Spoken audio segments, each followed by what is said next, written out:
우리가 지난 6월의 마지막으로 마가복음을 살필 때 마가복음 8장 22절부터 25절까지 이야기를 생각했습니다.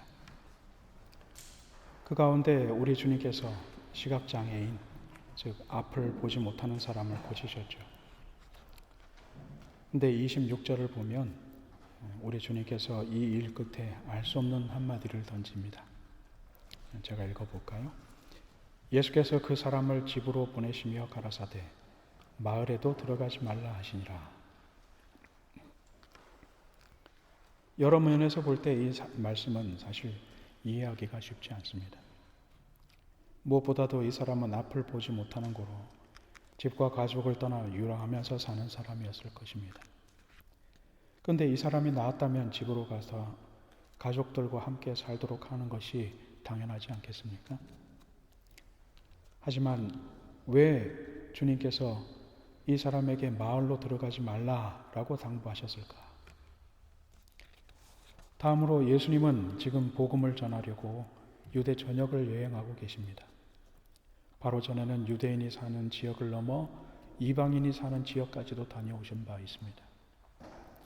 이런 상황에서 앞을 보지 못하는 사람을 고치셨는데 이 사람이 자기가 예수님 때문에 낫게 되었다고 동네방네 다니면서 선전을 한다면 전도에 얼마나 좋은 영향을 줄 수 있겠습니까? 그러나 워낙 이 부분이 짧게 기록되었기 때문에 우리는 예수님의 의도를 자세히 모릅니다. 그래서 그 다음 이야기를 살피면서 아울러서 이 말씀의 궁금한 점을 해결해야 되겠다 생각합니다. 마가복음 8장 27절 이하의 이야기는 우리가 아주 잘 아는 이야기입니다. 그러나 우리는 먼저 오늘 이야기의 전후 사정을 살펴보아야 하죠. 8장 처음에 작은 물고기 2마리와 떡 5개를 가지고서 남자만 5,000명을 먹이신 사건이 기록되어 있고 바로 이어서 시각장애인을 고치시는 이야기도 기록되어 있습니다. 예수께서는 이 이야기가 이어지는 내내 당신이 누구인지를 제대로 깨닫지 못하는 제자들에 대해서 답답함을 토로하신 바 있습니다. 주의해야 될 점에 대해서도 길게 그리고 자세히 풀어서 설명한 바가 있죠. 이런 이야기들 뒤에 바로 오늘의 이야기가 등장하는 것입니다. 오늘의 이야기에서 예수께서는 제자들에게 질문하십니다. 너희들은 나를 누구라 하느냐? 예수께서 조심스러움과 안타까움을 토로하셨음에도 불구하고 제자들의 마음이 어느 정도는 어쩌면 사실 굉장히 한껏 들떠 있을 것이라 하는 점은 틀림없을 것 같습니다. 주로 갈릴리 지역에서 태어나고 자랐던 제자들이 예수를 따라서 유대 지역과 심지어 이방인의 지역까지 돌아다니면서 수많은 이적을 목격하고 적지 않은 무리가 스승을 따르는 장면도 목격한 바가 있습니다. 이 제자들은 예수님의 질문에 대해서 이렇게 대답하죠. 세례 요한이라 하고 더러는 엘리야 더러는 선지자 중에 하나라 하나이다. 예수의 행적을 본 이들이 예수를 묘사하는데 사용한 인물은 세 그룹으로 나뉩니다.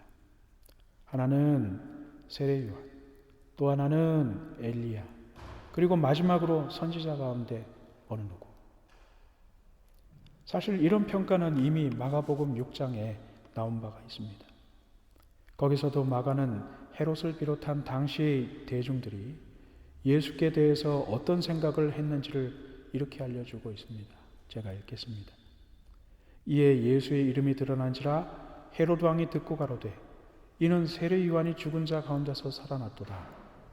그러므로 이런 능력이 그 속에서 운동하느니라 하고 어떤 이는 이가 엘리야라 하고 또 어떤 이는 이가 선지자니 옛 선지자 중의 하나와 같다 하되 헤롯은 듣고 가로되 내가 목배인 요한 그가 살아났다 하더라.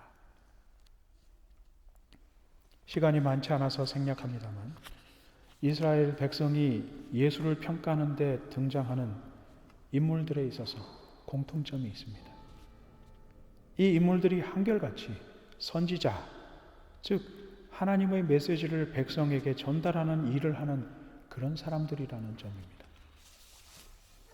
우리는 이스라엘 백성이 예수를 선지자로 받아들였다는 사실을 좀 더 생각해 봐야 합니다. 예수께서는 하나님의 아들로 오셨습니다. 그러나 백성들은 그를 선지자로 받아들입니다. 그들은 이스라엘을 로마의 압제에서 해방시킬 그런 메시아를 간절하게 기다렸죠. 하지만 예수를 메시아로 받아들일 수는 없었습니다. 그가 이적을 행하고 굉장한 능력을 행하고는 있지만 가난한 목수의 아들로 나사렛에서 태어난 예수를 바로 그 메시아라고 생각할 그런 근거가 전혀 없었던 것입니다.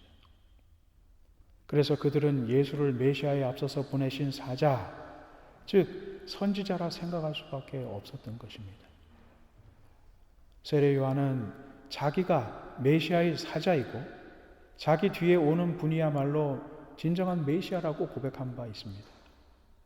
마가는 자신의 복음서 처음부터 끝까지 하나님의 아들 곧 메시아이신 예수를 증거하고 있습니다. 하지만 예수를 하나님의 아들 곧 메시아로서 받아들일 만한 여지는 아직까지 전혀 없었습니다. 마가는 이 일이 예수의 십자가 사건 이후에야 비로소 가능함을 보여줍니다만 그때까지는 아직 시간이 필요했던 것입니다. 조금 있다가도 보겠지만 예수께서 앞을 보게 된 시각장애인에게 마을로는 들어가지 말라고 분부하셨던 것은 이처럼 아직까지 메시아로 받아들여지지 않는 당신의 상황을 빗대어서 표현하신 것이라고 보여집니다. 어쨌든 예수께서는 어떤 사람을 당신이 엘리야라 한다, 뭐다 전하느라라고 바쁜 제자들에게 다시 물으십니다. 너희는 나를 누구라 하느냐? 이때 베드로가 나서서 이렇게 말합니다. 주는 그리스도시니이다. 같은 장면을 기록한 마태복음 16장 16절에서 베드로는 이렇게 고백한 것으로 기록됩니다. 주는 그리스도시요 살아계신 하나님의 아들이시니이다. 역시 같은 장면이 언급되고 있는 누가복음 9장 20절을 보면 베드로는 이렇게 말했다고 기록되어 있습니다. 하나님의 그리스도시니이다. 결론적으로 말하면 이 세 개의 복음서는 자신이 기록하고 있는 상황에 맞추어서 적절하게 베드로의 고백을 묘사하고 있습니다. 그러나 그 공통점이 있죠. 세 복음서에 등장하는 베드로의 고백은 한결같이 메시아, 즉 하나님이 구약에서 내내 예언하셨던 그 하나님의 아들이 바로 그분, 즉 예수시라는 사실을 말하고 있다는 것입니다. 예수께서는 베드로의 고백이 무슨 의미인지를 아셨습니다. 때문에 마태복음 16장에서 이렇게 평가하십니다. 바요나 시몬아, 내가 복이 있도다. 이를 내게 알게 하니는 혈육이 아니요 하늘에 계신 내 아버지시니라. 앞서 언급한 대로 베드로를 포함한 당시대 어느 누구도 예수를 메시아 앞에 등장할 선지자 이상의 인식을 갖지 못했습니다. 그럼에도 불구하고 베드로는 예수를 그리스도 즉 하나님의 백성을 구하기 위해 오실 메시아라고 고백한 것이죠. 예수님은 베드로의 고백이 인간 베드로 자신의 능력과 인식에서 나오지 않았다고 평가하십니다. 예수께서는 곧 이어서 베드로의 고백을 복되다고 하십니다마는 그것은 마태의 이야기일 뿐이고 마가복음에서는 베드로의 고백 이후의 장면을 의도적으로 생략하고 있습니다. 베드로의 고백은 물론 귀하고 예수님의 평가와 축복도 귀하지만 예수님의 하나님 아들의 되심과 그의 고난에 초점을 맞추고 있는 마가로서는 그보다 더 시급한 주제로 속히 독자들을 끌고 가야 했기 때문입니다. 마가는 베드로의 고백 바로 뒤에 막바로 자신의 주제로 연결해 갑니다. 예수께서 이렇게 말씀하십니다. 자기의 일을 아무에게도 말하지 말라 경계하시고 인자가 많은 고난을 받고 장로들과 대제사장들과 서기관들에게 버림받아 죽임을 당하고 사흘 만에 살아나야 할 것을 비로소 저희에게 가르치십니다. 예수의 말씀을 둘로 굳이 정리하자면 이렇게 됩니다. 첫째, 자신에 관한 일, 즉 예수께서 하나님의 아들 메시아이신 것을 아무에게도 말하지 말라. 이 말씀의 요점은 아직 때가 되지 않았다는 뜻입니다. 다음으로 두 번째로는 예수께서 조만간 고난받아 돌아가셨다가 다시 살아나실 것이라는 사실, 바로 이 시점에서부터 비로소 언급하기 시작했다는 것입니다. 이제 생각해 봅시다. 오늘의 본문 이전부터 주님께서는 제자들이 하나님의 아들을 알아보지 못함을 안타까워하셨습니다. 그런 상황에서 베드로의 고백이 나왔다면 크게 기뻐하실 뿐만 아니라 그 고백을 세상에 널리 퍼뜨리라고 격려하셨어야 하지 않겠습니까? 그러나 주님께서는 베드로와 제자들에게 자기 일을 아무에게도 말하지 말라 단단히 타이르셨습니다. 왜입니까? 그 전에 반드시 있어야 할 순서가 있었기 때문입니다. 그게 뭡니까? 인자가 고난받고 십자가에 달려 죽으셨다가 사흘 만에 부활하시는 일입니다.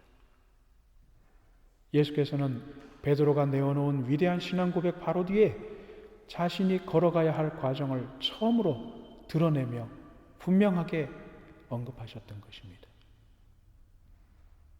성령께서 베드로 안에서 임하신 결과로 이런 고백이 나오긴 했습니다.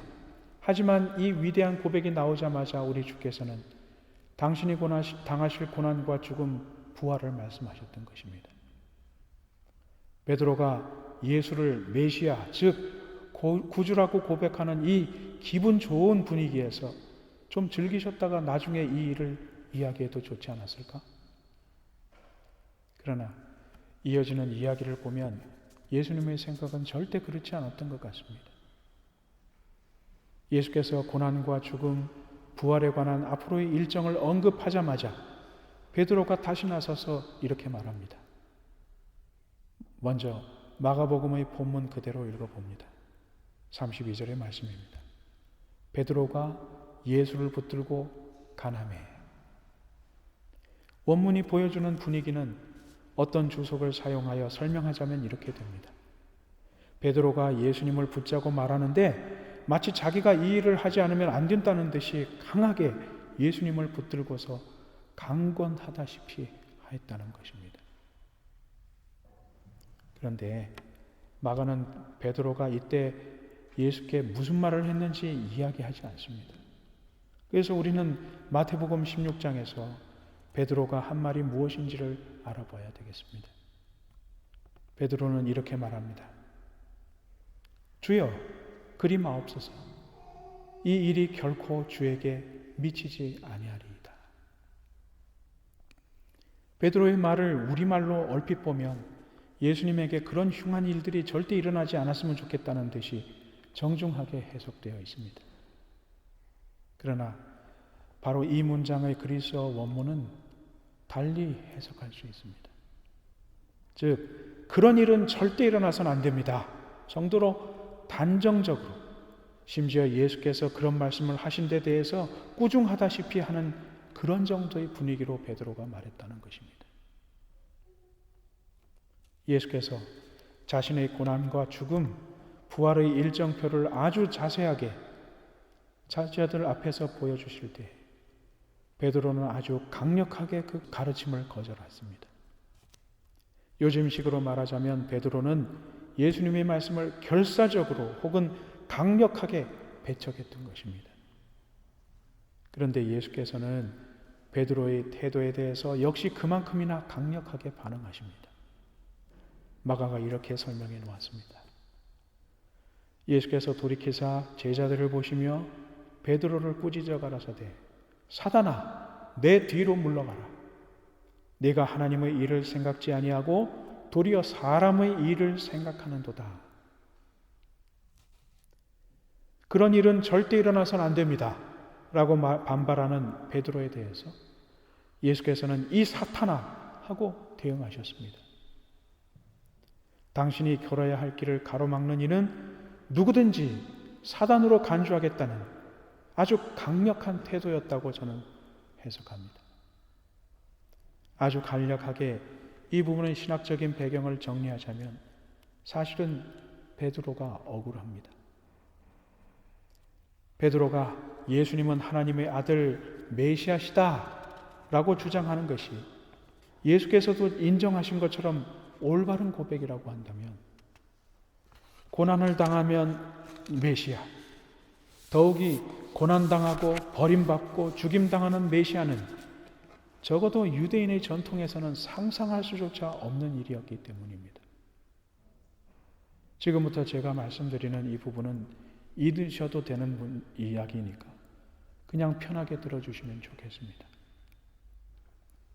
유대인의 신학적인 전통 안에서 메시아에 관한 설명은 크게 보아 두 가지 상이한 흐름이 있습니다.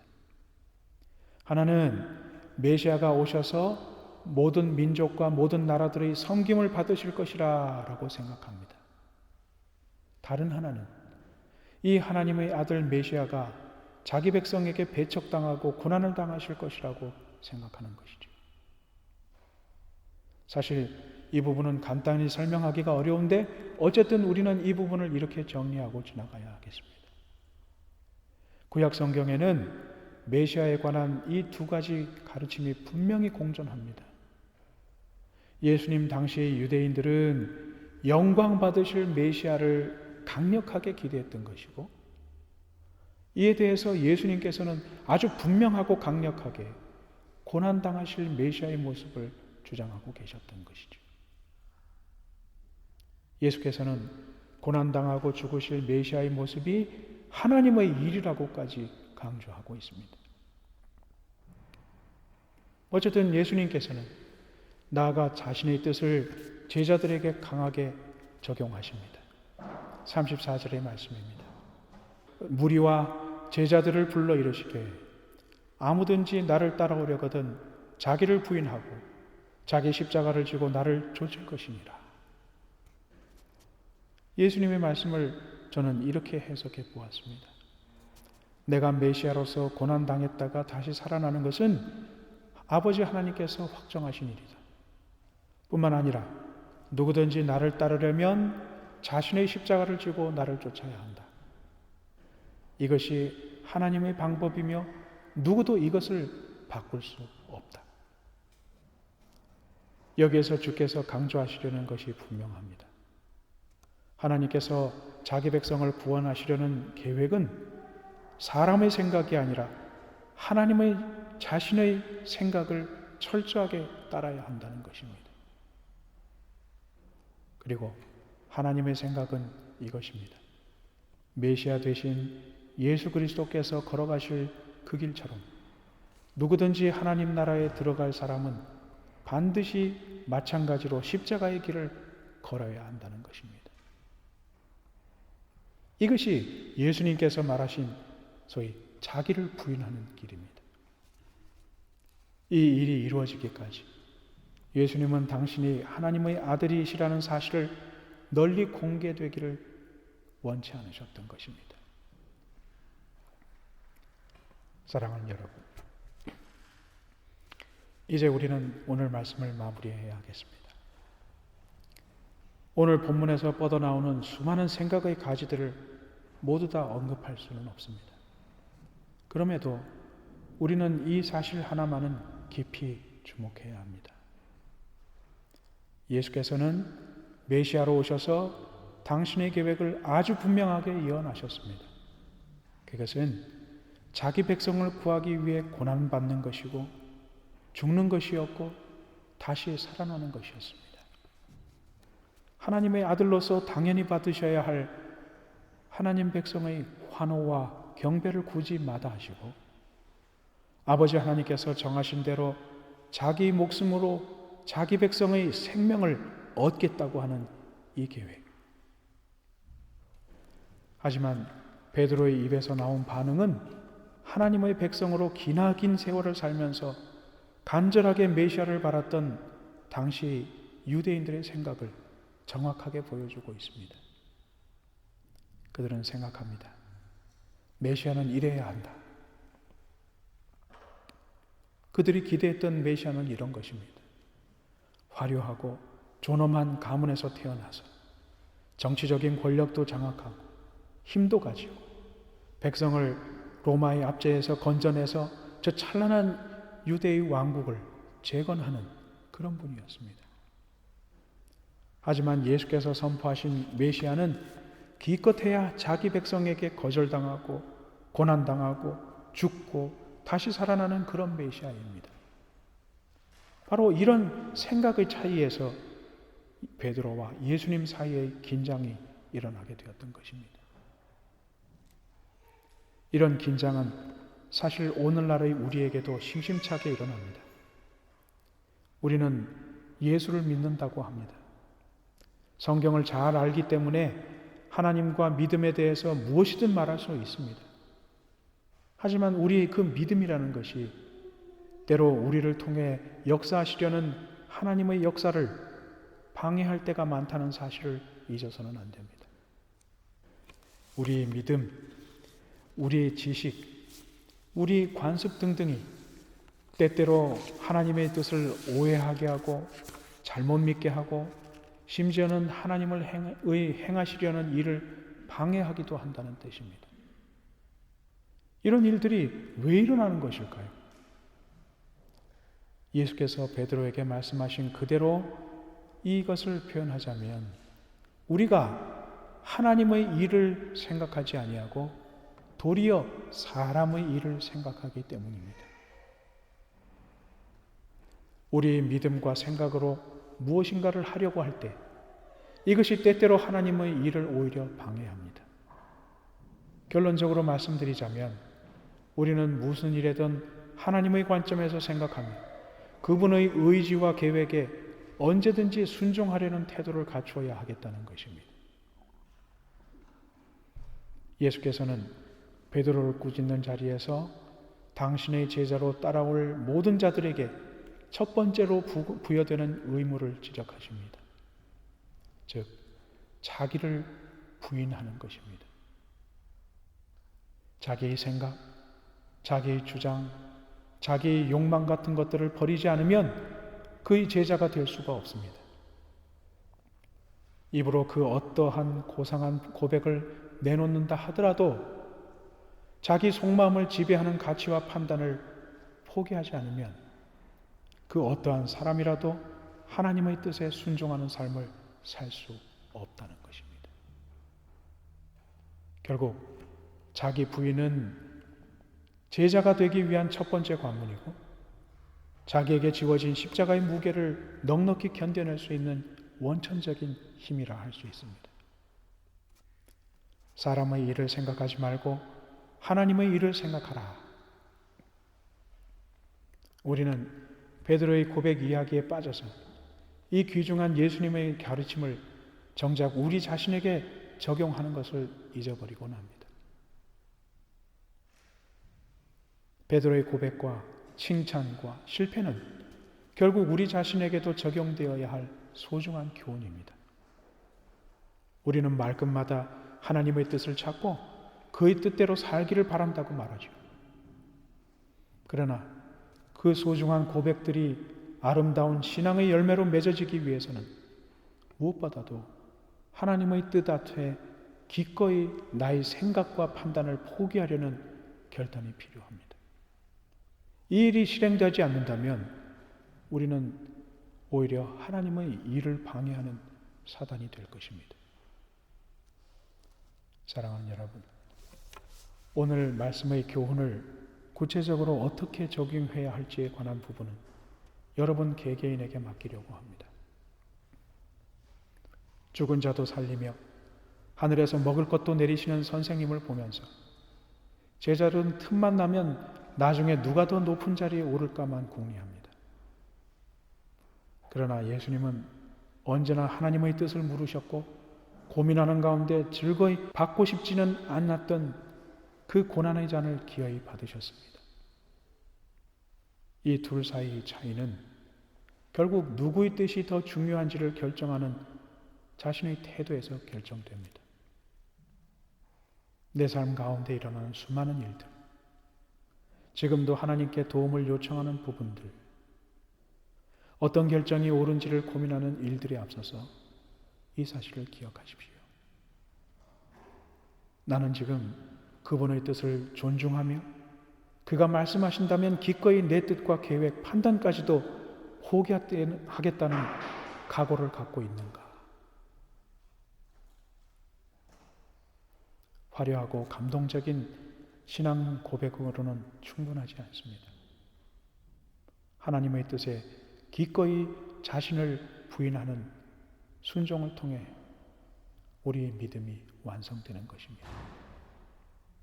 함께 기도하겠습니다.